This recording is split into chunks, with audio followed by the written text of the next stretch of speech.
بسم اللہ الرحمن الرحیم۔ السلام علیکم محترم ناظرین، قصص الاسلام 0.2 میں خوش آمدید۔ آج ہم آپ کو لے کر چلیں گے ایک ایسے تاریخی واقعے کی جانب جس نے یہودیوں کے مضبوط قلعوں کو ہلا کر رکھ دیا اور اسلام کی عظمت کا پرچم خیبر کی سرزمین پر لہرا دیا۔ جی ہاں، ہم بات کر رہے ہیں غزوہ خیبر کی، جو طاقت، حکمت اور ایمان کی روشن مثال ہے۔ آئیے قدم بقدم اس عظیم غزوے کی تفصیلات جانتے ہیں۔ خیبر مدینہ سے تقریباً 150 کلومیٹر کے فاصلے پر ایک یہودی آبادی تھی، جہاں کئی مضبوط قلعے تھے۔ یہودی قبائل یہاں بڑی تعداد میں رہتے تھے اور یہ علاقہ زراعت، پانی اور دولت میں خود کفیل تھا۔ بنی نذیر مدینہ سے نکالے جانے کے بعد خیبر جا بسے تھے اور مسلسل مسلمانوں کے خلاف سازشیں کر رہے تھے۔ انہوں نے قبائل کو اکٹھا کر کے غزوہ خندق میں مسلمانوں کے خلاف سازش کی، جس کی پاداش میں اللہ کے نبی صلی اللہ علیہ وآلہ وسلم نے فیصلہ فرمایا کہ اب ان کے خلاف اقدام کیا جائے۔ عرب میں یہودیوں کا سب سے بڑا مرکز خیبر تھا۔ یہاں کے یہودی عرب میں سب سے زیادہ مالدار اور جنگجو تھے، اور ان کو اپنی مالی اور جنگی طاقتوں پر بڑا ناز اور گھمنڈ تھا۔ یہ لوگ اسلام اور بانی اسلام صلی اللہ علیہ وآلہ وسلم کے بدترین دشمن تھے۔ یہاں یہودیوں نے بہت سے مضبوط قلعے بنا رکھے تھے، جن میں سے بعض کے آثار اب تک موجود ہیں۔ ان میں سے 8 قلعے بہت مشہور ہیں۔ در حقیقت یہ 8 قلعے 8 محلوں کے مثل تھے، اور انہی 8 قلعوں کا مجموعہ خیبر کہلاتا ہے۔ جب رسول اللہ صلی اللہ علیہ وآلہ وسلم کو خبر ملی کہ خیبر کے یہودی قبیلہ غطفان کو ساتھ لے کر مدینہ پر حملہ کرنے والے ہیں، تو ان کی اس چڑھائی کو روکنے کے لیے 1600 صحابہ کرام رضی اللہ تعالیٰ عنہ کا لشکر ساتھ لے کر آپ خیبر روانہ ہوئے۔ مدینہ منورہ پر حضرت صبا بن عوفہ رضی اللہ تعالیٰ عنہ کو افسر مقرر فرمایا اور 3 جھنڈے تیار کروائے۔ ایک جھنڈا حضرت حباب بن منظر رضی اللہ تعالیٰ عنہ کو دیا، اور ایک جھنڈے کا علم بردار حضرت سعد بن عبادہ رضی اللہ تعالیٰ عنہ کو بنایا، اور خاص علم نبوی حضرت علی رضی اللہ تعالیٰ عنہ کے دست مبارک میں عطا فرمایا، اور ازواج مطہرات میں سے حضرت سلمہ رضی اللہ تعالیٰ عنہ کو ساتھ لیا۔ نبی کریم صلی اللہ علیہ وآلہ وسلم رات کے وقت حدود خیبر میں اپنی فوج کے ساتھ ساتھ داخل ہو گئے، اور نماز فجر کے بعد شہر میں داخل ہوئے تو یہودیوں نے دیکھ کر شور مچانا شروع کر دیا اور چلا چلا کر کہنے لگی کہ اللہ کی قسم، مسلمانوں کا لشکر آ گیا اور محمد صلی اللہ علیہ وآلہ وسلم بھی ساتھ ہیں۔ اس وقت حضور اکرم صلی اللہ علیہ وآلہ وسلم نے فرمایا کہ خیبر برباد ہو گیا۔ بلا شبہ ہم جب کسی قوم کے میدان میں اتر پڑتے ہیں تو کفار کی صبح بری ہو جاتی ہے۔ قلعہ قموس چونکہ بہت ہی مضبوط اور محفوظ قلعہ تھا، اور یہاں یہودیوں کی فوجیں بھی بہت زیادہ تھیں، اور سب سے بڑا بہادر مرہب خود اس قلعے کی حفاظت کرتا تھا، اس لیے اس کو فتح کرنے میں بڑی دشواری ہوئی۔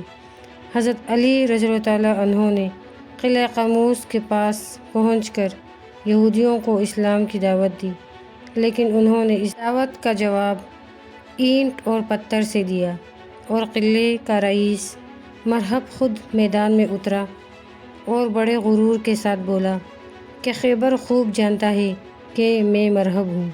حضرت علی رضی اللہ تعالیٰ عنہ نے فرمایا کہ میں وہ ہوں کہ میری ماں نے میرا نام حیدر رکھا ہے۔ پہلا وار مرہب نے کیا، جو کہ حضرت علی رضی اللہ تعالیٰ عنہ نے روک لیا۔ پھر حضرت علی رضی اللہ تعالیٰ عنہ نے آگے بڑھ کر وار کیا اور اس کے سر پر تلوار ماری، کہ ایک ہی ضرب سے جنگی ٹوپی کٹی، سر کٹا، مغز کٹا اور تلوار دانتوں تک پہنچ گئی اور مرہب زمین پر گر کر ڈھیر ہو گیا۔ مرہب کی لاش کو زمین پر تڑپتے ہوئے دیکھ کر اس کی تمام فوج اللہ کے شیر پر ٹوٹ پڑی، لیکن ذوالفقار حیدری بجلی کی طرح ان پر گرتی رہی، جس سے یہودیوں کی صفیں الٹ گئیں اور ان کے بڑے بڑے سردار مارے گئے۔ پھر قلعے کے پھاٹک کو اکھاڑ دیا اور اس طرح خیبر کا قلعہ حضرت علی رضی اللہ عنہ کے ہاتھوں فتح ہو گیا۔ یہ قلعے سنگلاخ چٹانوں پر بنے ہوئے تھے۔ ہر قلعے کو فتح کرنا ایک الگ جنگ تھی۔ قلعہ نعیم کی فتح۔ سب سے پہلے قلعہ نعیم پر حملہ کیا گیا۔ یہ قلعہ کچھ دنوں کی مزاحمت کے بعد مسلمانوں نے فتح کر لیا۔ اس قلعے میں مسلمانوں کو بہت سا مال غنیمت ملا۔ قلعہ قموس کا دروازہ سب سے مضبوط اور بڑا دروازہ تھا، جو کئی صحابہ کرام کی کوششوں سے نہ کھل سکا۔ تب نبی کریم صلی اللہ علیہ وآلہ وسلم نے فرمایا، کل میں جھنڈا اس شخص کے ہاتھ میں دوں گا جو اللہ اور اس کے رسول سے محبت کرتا ہے اور اللہ اور اس کے رسول اس سے محبت کرتے ہیں۔ اگلی صبح صحابہ کرام رضی اللہ عنہ بڑے مشتاق تھے کہ یہ اعزاز کس کو ملے گا۔ رسول اللہ صلی اللہ علیہ وآلہ وسلم نے فرمایا، علی کہاں ہے؟ عرض کیا گیا کہ یا رسول اللہ صلی اللہ علیہ وآلہ وسلم، حضرت علی کی آنکھوں میں شدید تکلیف ہے۔ اگلے دن حضرت علی رضی اللہ عنہ کو بلایا گیا۔ ان کی آنکھیں دکھ رہی تھیں۔ نبی کریم صلی اللہ علیہ وآلہ وسلم نے اپنا لعاب دہن لگا کر دعا کی اور حضرت علی رضی اللہ عنہ کو مکمل شفا ملی۔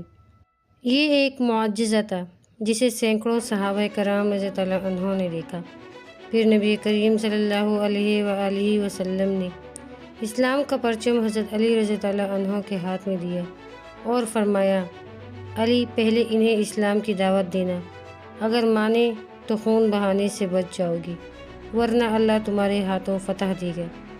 حضرت علی نے نہ صرف شجاعت سے جنگ کی بلکہ قلعے کے لوہے کا دروازہ اکھاڑ کر اسے ڈال بنا لیا۔ کچھ روایات کے مطابق وہ دروازہ 7 آدمی بھی نہ اٹھا سکے، لیکن حضرت علی رضی اللہ عنہ نے تنہا اسے اٹھا کر استعمال کیا۔ یہ منظر خیبر کی فتح کا ٹرننگ پوائنٹ ثابت ہوا۔ حضرت صفیہ رضی اللہ عنہ کا قبول اسلام اور نکاح۔ قلعہ قموس کی فتح کے بعد حضرت صفیہ رضی اللہ عنہ، جو کہ یہودی سردار کی بیٹی تھیں، قیدیوں میں آئیں۔ نبی کریم صلی اللہ علیہ وآلہ وسلم نے ان سے عزت و احترام سے نکاح فرمایا اور وہ خوشی سے مسلمان ہوئیں۔ یہودیوں کی طاقت ختم ہو گئی۔ مسلمانوں کو معاشی طور پر بڑا فائدہ ہوا۔ اسلام کے دشمنوں کو سخت پیغام ملا۔ مدینہ میں مکمل امن قائم ہو گیا۔ غزوہ خیبر ہمیں یہ سکھاتا ہے کہ ایمان، اتحاد اور حکمت کے ساتھ دشمن کی مضبوط ترین دیواریں بھی گرائی جا سکتی ہیں۔ یہ غزوہ اللہ کے نبی صلی اللہ علیہ وآلہ وسلم کی قیادت، صحابہ کرام اجمعین رضی اللہ عنہم کی بہادری اور اللہ کی نصرت کی روشن مثال ہے۔